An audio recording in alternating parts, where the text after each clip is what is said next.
Okay, so we just disconnected this from Madeline's body and she pulled out her site. So now we're going to get rid of this. We have to change this every 3 days. This is her T-Slim insulin pump and it's in this little protective case. So we pop it out, which luckily isn't too easy to do because you wouldn't want to damage your pump.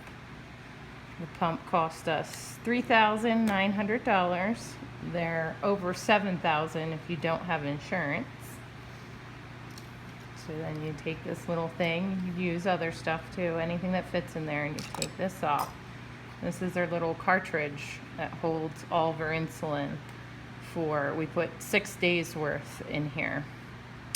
Inside here is just these little plastic bags. They're not very advanced, but it works. So then we get out her new cartridge. Like I said, I fill this for 6 days. You're actually supposed to use 3 days worth, but because Madeline is so young and so little, when we put that much insulin in, it doesn't work right. And it comes with the new cartridge, and it comes with a filling needle. You have to screw this on. So each cartridge is about $3.50, I think. They're about $38 for a box of 10.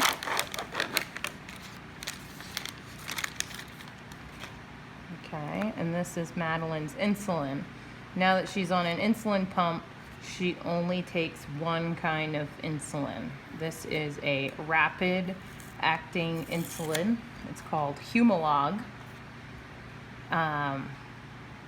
It peaks in about an hour, and after about 3 hours, it's completely gone out of her system.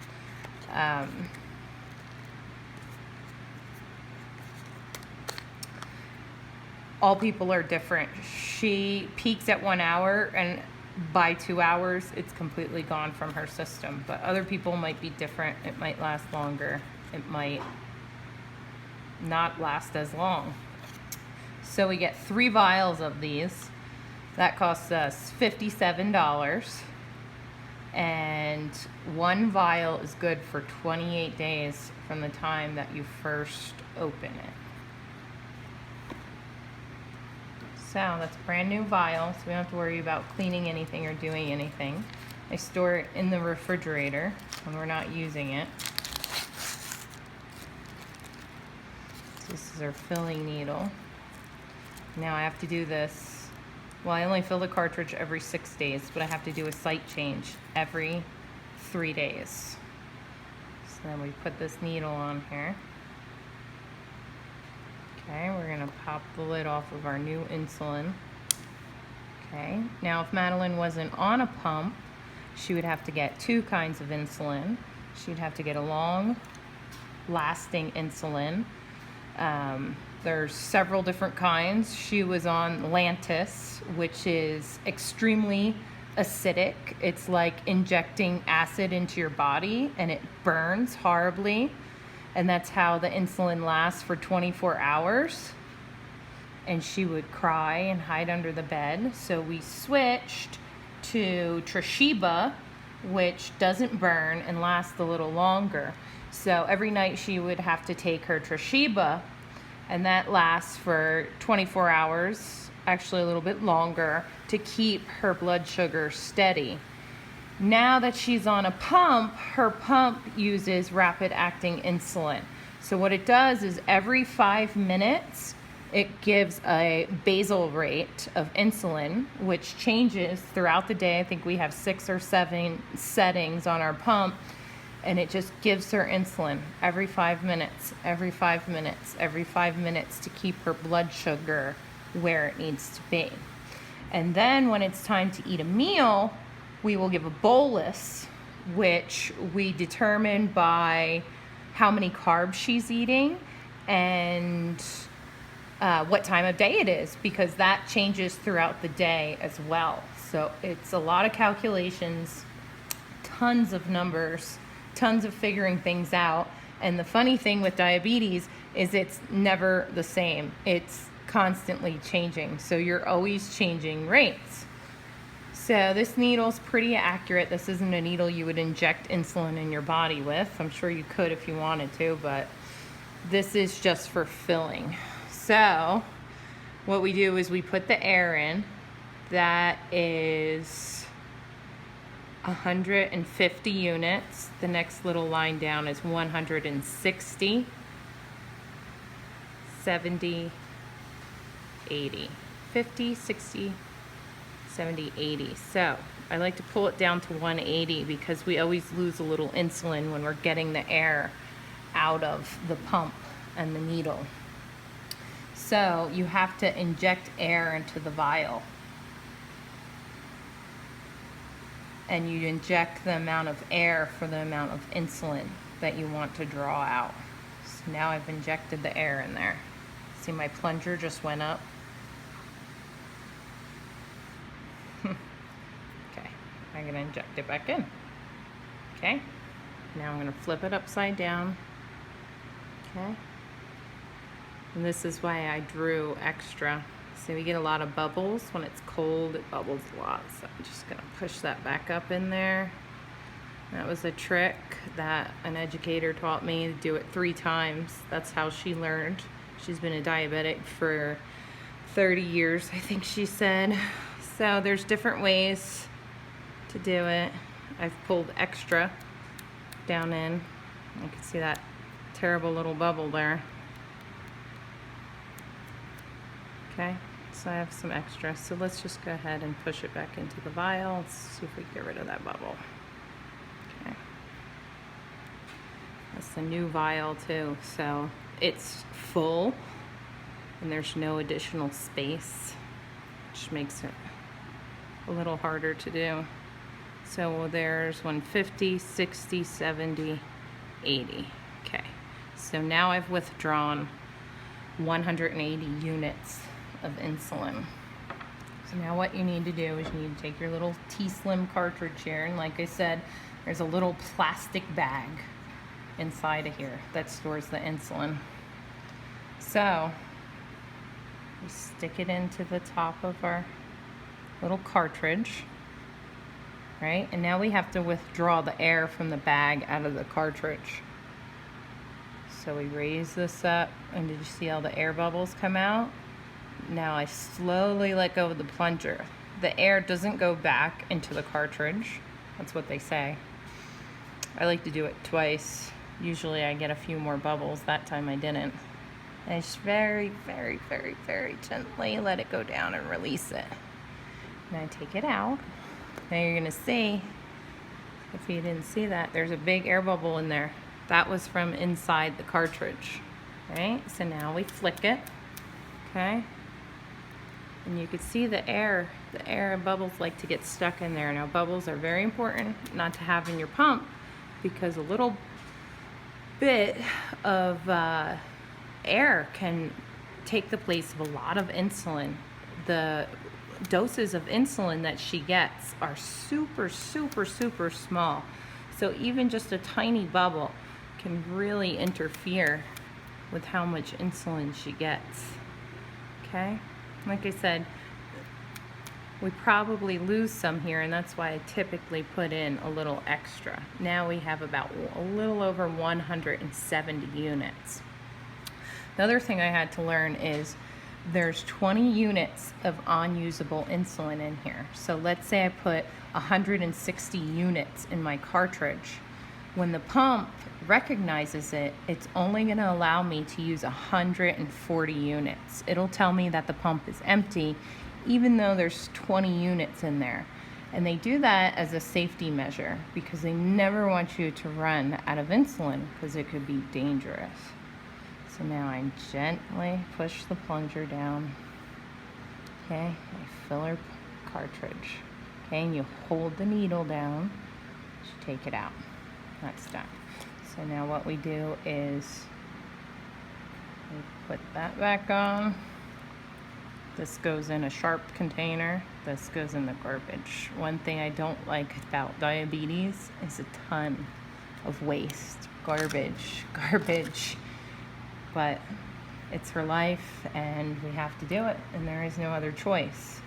So now you take your little cartridge, and there's some grooves, and it lines up in the grooves, and you slide it back on until it clicks.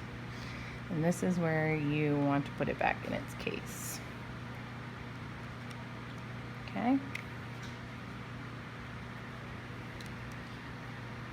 Cartridge changed. Insulin in. We turn it on. Okay. You have to hit your numbers. 1, 2, 3. This is telling me it's lost her signal for her blood sugar. Before I changed it, she had 7 units left of insulin. So right now I go into options. I go into load. I hit change cartridge. In order to change a cartridge, all deliveries will be stopped. This is because you wouldn't want the site connected to your body while you're doing this, because you could get a ton of extra insulin. And you hit yes. All deliveries are stopped.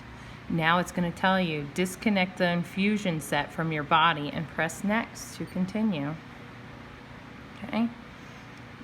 And it gives you this lock screen. I've made this mistake before where I didn't have the cartridge fully on and I unlocked it, and it didn't recognize the cartridge and the insulin in it, and it was a big boo-boo and mistake and hassle. So you make sure your new cartridge is in and on and ready to go before you ever hit this unlock button. So then press next, and now it's going to detect her cartridge.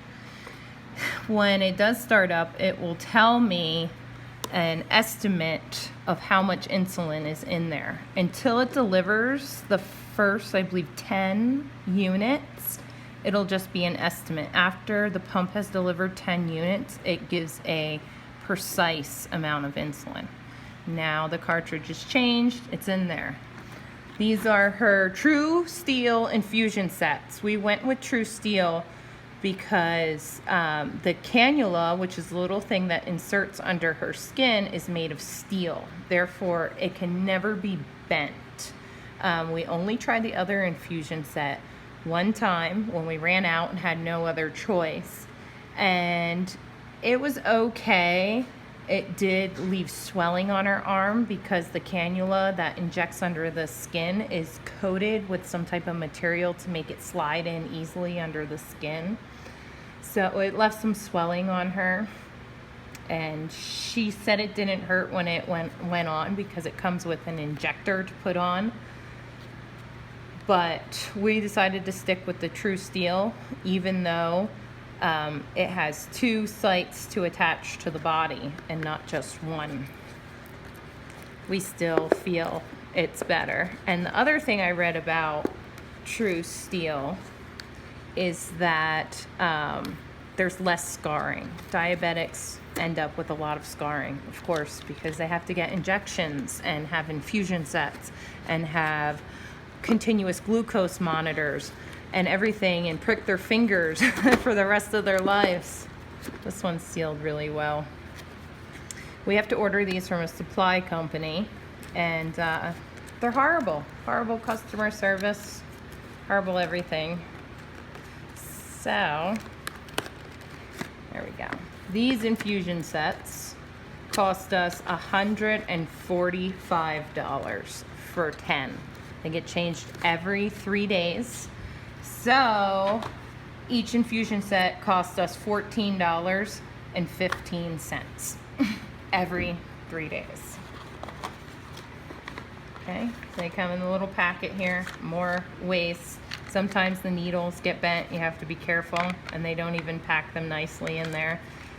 You have to be more careful than I thought with these, because if the needle gets bent, the infusion set is garbage and you can't use it. So Madeline has 23-inch tubing, which is the shortest tubing that they have. And you could buy some really long tubing. They actually sent us the wrong tubing last time, and she had to have a long tube, and it had to take extra 3 units to fill it with insulin which was not cool, which is why she's out of insulin early, because typically I do this before bed at night. So you take this little thing and you screw it in here. And call this the T-lock. It's very secure, and you just finger tight twist it, okay? And then here's the little snappy thing. Again, more waste because it comes with these covers. See, it's telling me 0 units. Let's see. Fill tube alert. The filling tube process has not been completed. I guess I'm taking a real long time because I'm taking a video because I've never seen that before. Waste. So these little plastic things, we have them all over the house, everywhere. We're saving them, I guess, for an art project. We call this one the kitty because it looks like a kitty, right? With kitty ears. We put this in here. Okay. And this is just a sticker.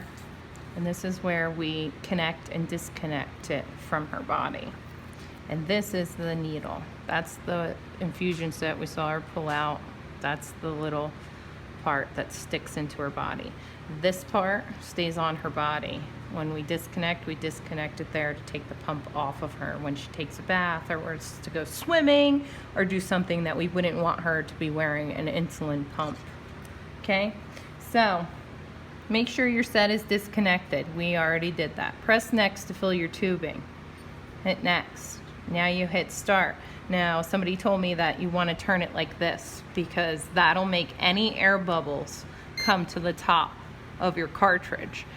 So see, there's little tiny bubbles there, but you don't have to worry about them. If you see like a gap, you know, the size of a pea or something, then that's an air bubble you need to worry about. But these little champagne bubbles, whatever you'd like to call them, they're okay. And you could see the insulin pushing through the tube. I believe it's half a unit for every inch of tube. So we watch it go through, and now we wait for the drips. And it usually takes about 10 units of insulin to fill the tube. If she had a longer tube, it would take a lot more.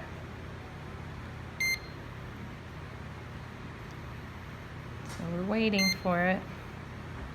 9.5. Oh, I see a little drip. Do you see it? And you hit stop. You don't want to waste insulin. Insulin is like gold. It's so precious. It's her life. So we got our little drip, and that's it. Now we need a Madeline. So you have to rotate your sites. Like I said, you get scarring. So it's very important to rotate your sites. We saw drips, so we hit done. And now it's gonna, where you don't have to fill our cannula because we use TruSteel. So we hit done again. It's gonna tell you to test your sugar in 2 hours, which we don't have to worry about because we're on a Dexcom. And we hit resume, okay? And these are all of our site changes every 3 days, and we just write it down and we rotate every 3 days, every 3 days. Madeline! See, and here now it tells me there's 120 units plus. After it uses 10 units, it'll give me an exact measurement of insulin. We have to put your new site on. Come here. Ben, can you get the Cavalon spray for me? Is it up there? I think it's in the bedroom. Oh, yes. I'll go get it. Okay, she's run off to get the Cavalon spray. Let's pause.